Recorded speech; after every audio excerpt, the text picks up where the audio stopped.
did good. I know, we're gonna go home and go always gonna.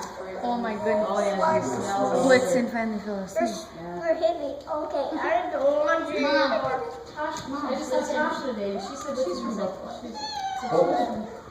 Yeah. Yeah. She's married to one of my best friend's older brother. Oh, really? Yep. And Matt, her husband Matt, was a year older than my brother, played football with them. So we know Archer, they went to our not church. not in here, that hurts him. Go under the arms, okay? What church she goes to? On his tummy. Well, in Buffalo, we were up there. Yeah, good job. Thank you for listening. It was Zion.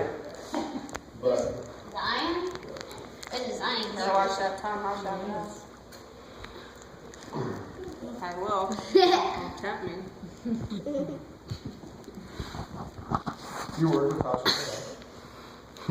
Every once in a while, she has to. Is this Vixen in front of me?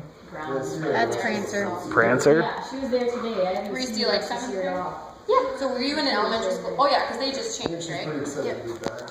So you have Costers Because then. I was, at the time, I was Schmidt? like, okay, why? No, make it up you don't have that way Schmidt. instead Oh, of he's staying here and. Who's your social studies class? Costers. Or